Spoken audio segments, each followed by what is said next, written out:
It's not totally uncommon to hear people say that graphics in video games don't matter. Hell, I've even said it myself in the past while defending my interest in retro gaming. But deep down we all know that graphics are important. Now, this doesn't mean that they have to be technologically impressive, but they do need to be appealing. After all, it's much easier to enjoy a game if you can get immersed in the game world. But of course, good graphics can't make a bad game good. But they can make a good game great. And such is the case with this game, Shadow of the Beast. It was originally released for the Commodore Amiga in 1989. There it became a great hit and it was eventually ported to almost every major system available at the time. And it's really no wonder the game became so popular. Even before you start playing, you can tell that Shadow of the Beast is going to be something special. The box art by famous English artist Roger Dean definitely lives up to the art part of box art. In fact, I'd personally rank it as one of the best examples of video game box art of all time. But let's move on to the game itself now. By the way, I don't have the original Amiga version of the game yet, so I'm using the Mega Drive version. But it's a pretty accurate port, so I hope you don't mind too much. Now, like I said before, the gameplay is not what's going to blow you away with this game. You mostly just run around in the world punching monsters. Kind of like a less linear version of Sega's Altered Beast. Well, okay, maybe there's a little more to it than that. There are a couple of very simple puzzles to solve, and since the game is not completely linear, you'll have to do a little bit of exploring as well. But I'm not gonna lie, for the most part you'll just be punching monsters in the face, provided that they have a face. Another thing that's important to know about the gameplay is that it's ridiculously hard.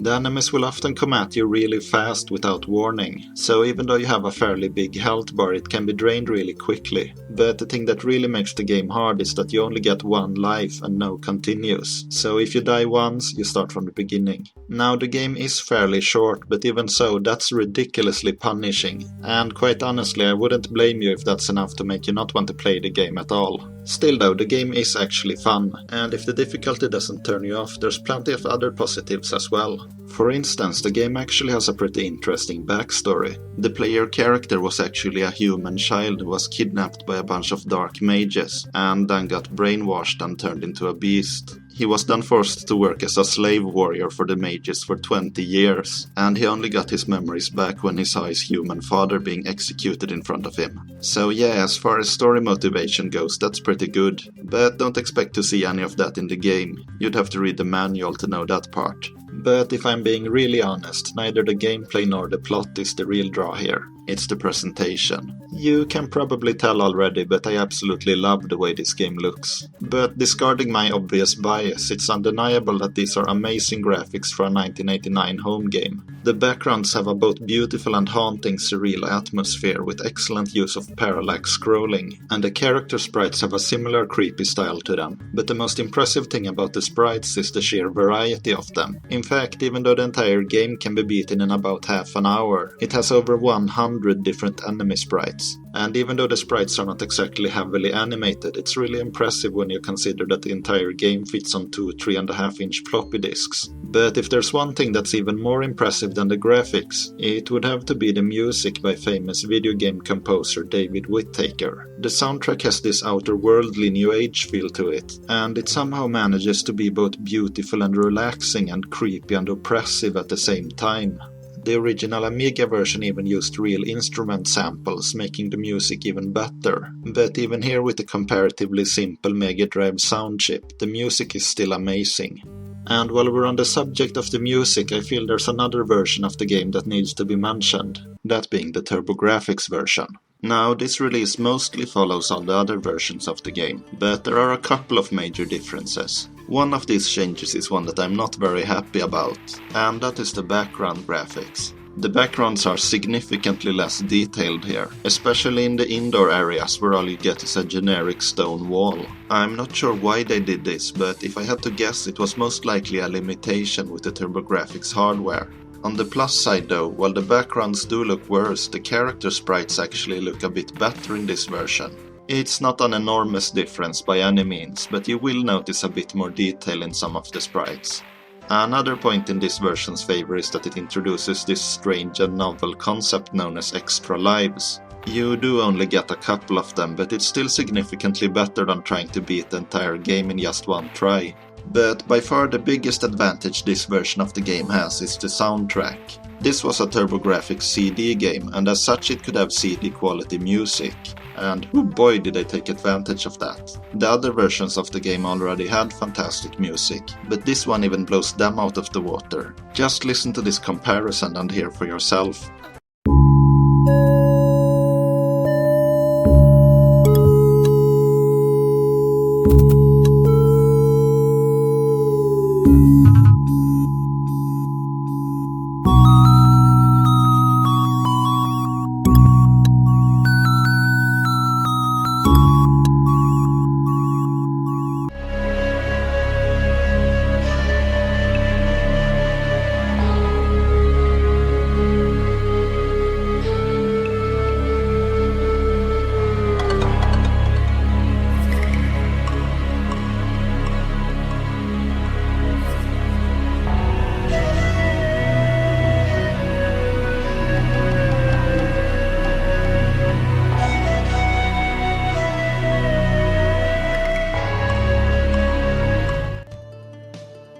Yeah, that's a pretty significant upgrade, isn't it? Honestly, if you happen to own a TurboGrafx CD, then this version of the game is almost worth buying for the soundtrack alone. But now there is one final version of the original Shadow of the Beast that I want to talk about. At the start of this video I mentioned how this game was ported to almost all the major systems at the time. But there was one major gap in those releases, and that was the Super Nintendo. Despite being one of the most popular systems available at the time, the Super Nintendo did never get its own version of Shadow of the Beast. Or did it? Well, yes it did, and no it didn't. Super Shadow of the Beast was actually produced and finished for all intents and purposes, but for whatever reason it was never officially released. However, a ROM file of the finished game was eventually released online, so it is possible to play the game now thanks to emulators and reproduction cartridges. So what did Super Nintendo users miss out on in the 90s? Well, the gameplay is mostly the same as the other versions, but it's also very different in many ways. One of the very good new features is that you don't only get extra lives this time, but also a difficulty selection. Though even on easy mode, don't expect the game to actually be easy. But the big changes are in the game itself. While much of the level design is the same as it was in the other versions of the game, there's also quite a few areas that are completely different on the Super Nintendo. And likewise, many of the enemies have been lifted straight from the other versions of the game, while others have been replaced by totally new ones. But even the returning enemies have been redrawn and they look noticeably different than the other versions. In fact, the entire art style is noticeably different. Technically, the graphics are very good, perhaps even better than the other versions in some ways. But while the graphics are technically good, they don't do quite as well with the aesthetics. Okay, it's not a complete failure, it does capture the look of the other versions in some ways, but it's just too bright and colorful and normal looking to capture the oppressive alien atmosphere that Shadow of the Beast is supposed to have. And this is even more true with the music. The soundtrack has been heavily remixed and it's not for the better. Now that doesn't mean that the soundtrack is terrible. In fact, a few remixes are even pretty good. The main problem again is that it's just too cheerful and upbeat for the atmosphere that Shadow of the Beast is supposed to have. So, Super Shadow of the Beast is not the best version of the game, and I wouldn't recommend it as your first experience with the series. However, if you have already played and enjoyed any of the other versions, it is actually quite fun to experience this different take on the same game. But I think we have talked enough about different versions of the same game now. It's probably about time to move on to the actual sequels. So without further ado, Shadow of the Beast 2. This one also started out on the Amiga, where it again became a big hit. However, it didn't get nearly as many different ports as the original game did. The only ports this time were for the Atari ST, the Sega Mega Drive and the Sega Mega CD. Sadly, I only have the Mega Drive release, so that's what's being played here. But like the first game, the Mega Drive version is pretty faithful to the Amiga original. The Mega CD version did have some additional features, but since I don't own that version I can't talk about it right now. Maybe I'll do a mini video on it if I ever get a hold of it. For now though, let's move on to the actual game. At first glance, the gameplay in this game looks pretty similar to the first game. However, it's actually a completely different beast. Now the basic running and jumping controls remain more or less unchanged, and so does the combat apart from the fact that you can now store different weapons in your inventory. Where the game seriously deviates from its predecessor though is the focus of the gameplay. While the first game was fairly linear and very action focused, this one is much more open and places a significantly bigger emphasis on puzzle solving. In theory, I think this was a pretty good direction for the series to take. Of course, there is a reason why I'm saying in theory, because there's a couple of pretty major design flaws holding it back. Firstly, despite the bigger focus on puzzle solving, there's still a lot of enemies in the game. It's still teeth-grindingly difficult, and you still only get one life. This means that if you die, you don't only have to fight your way back to where you were, but you also have to solve all the puzzles all over again. And if that wasn't enough for you, there's also the fact that it's not only possible, but easy to make the game unwinnable. Many of the puzzles have to be beaten in a certain way or in a certain order, and if you don't, well, you might as well reset the game right away. Of course, the game never actually tells you this, so you could go on playing forever without even realizing that you're already screwed. So unless you have some kind of saintly patience for trial and error bullcrap, then you'll most likely find this game unbelievably frustrating. But what about the presentation? That's a big part of what made the original so memorable after all. Well, sad to say it, but the graphics don't live up to the first game either. Firstly, the main character restored most of his humanity in the last game, so instead of this cool beast, you're now playing as some guy in a loincloth instead.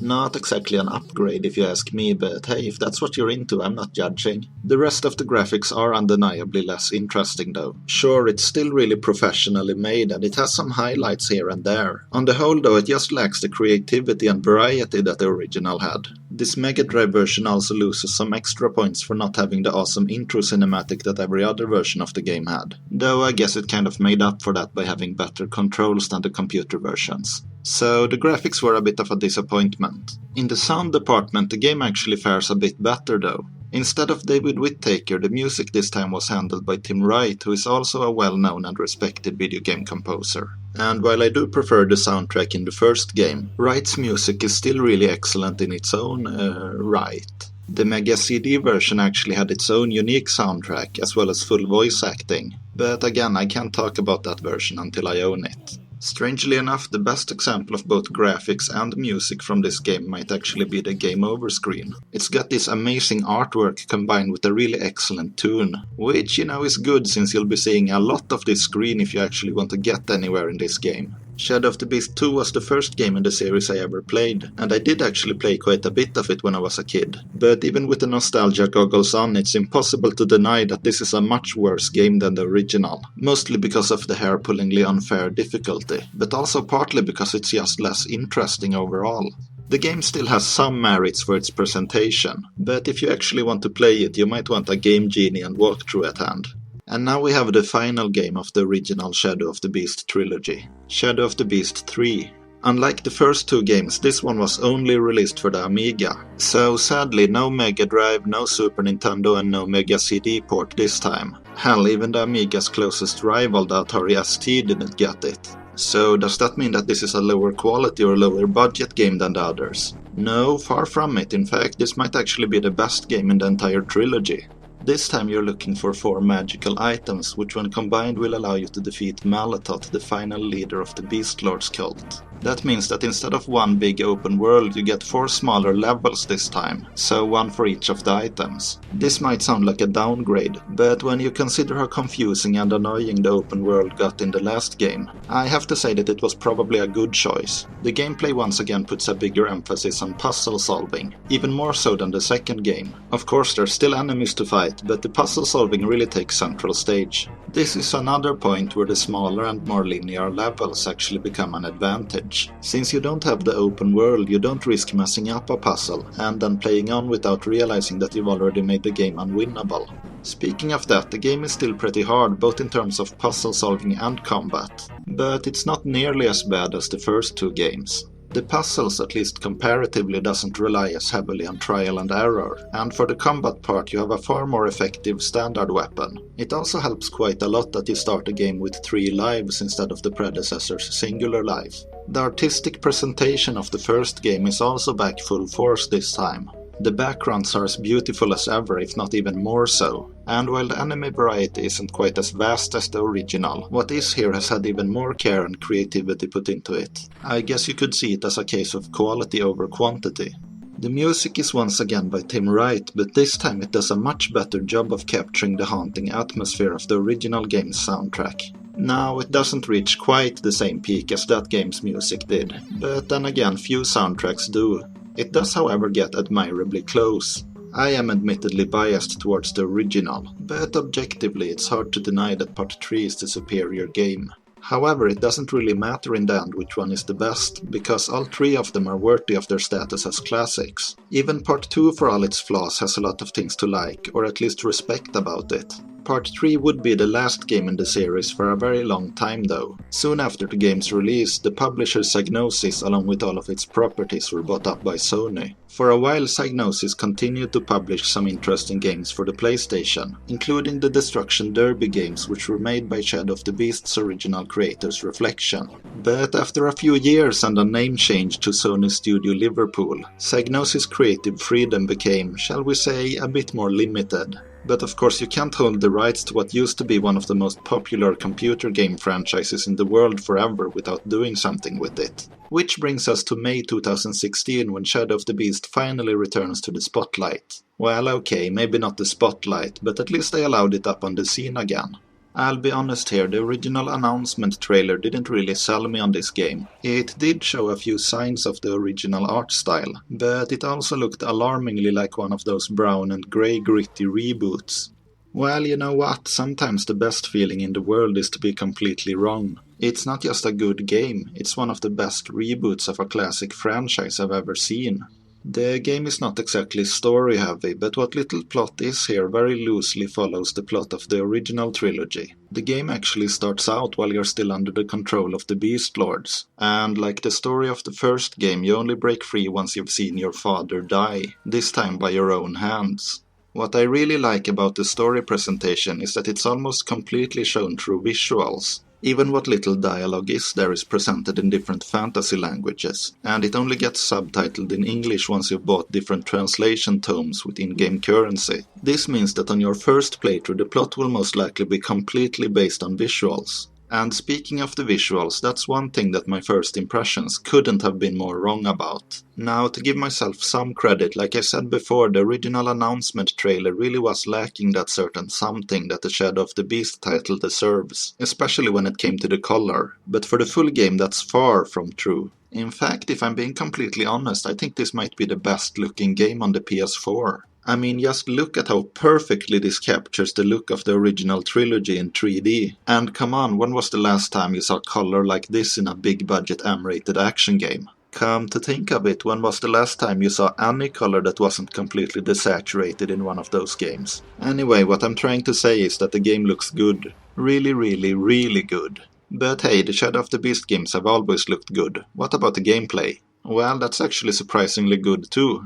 The combat part of the gameplay is basically like a 2D God of War game. You've got an attack, a stun and a grab button and can perform different moves with combinations of these. And killing enemies with these attacks gives you blood which you can use to perform different special attacks. These special moves can do things like refill your health or give you a big score boost, or just take out a bunch of enemies at once. You also get defensive abilities in the form of a block, a counter and a dodge roll. It's a fairly deep and rewarding combat system, and contrary to what I was afraid of at first, the extreme violence doesn't clash with the artistic presentation. Combat isn't the only thing you do though, there's also a decent amount of platforming and puzzle solving. And again, this is pretty good. The controls for the platforming are smooth and responsive, and the puzzles are challenging enough to be fun without ever becoming frustrating, though there was one or two puzzles that I felt dragged on for a little too long. But now if there's one thing that a lot of modern games get wrong, it's the music. For some reason the music in modern games always has to be ambient, and as such it's never allowed to truly shine. Shadow of the Beast does stumble into this trap a little bit, but there actually are some distinct melodies, including some reimaginings of songs from the old games, and if you don't like that music you can actually play with the original game's soundtrack. And if that's not enough nostalgia for you, you can also unlock the entire original Amiga game, along with high-quality versions of its soundtrack and box art. So as you probably understand, I really love this game. But of course every game has a couple of minor flaws. The combat can get a bit cluttered at times, since you're only allowed to move left and right, and there's a lot of enemies on screen at once. Also, the game is pretty short. Even on your first playthrough, you can easily beat it in less than 4 hours. There's a lot of things to encourage you to play the levels multiple times, but still 4 hours is pretty short for a modern game, even though it is more than twice the combined length of the entire original trilogy. Like I said though, these are only minor flaws in what is otherwise a really excellent game. It's really encouraging to see this much love and effort being put into a franchise that a lot of people don't know about today. Because as important as the big and popular franchises are to the industry, it's also important that the forgotten classics don't remain forgotten forever.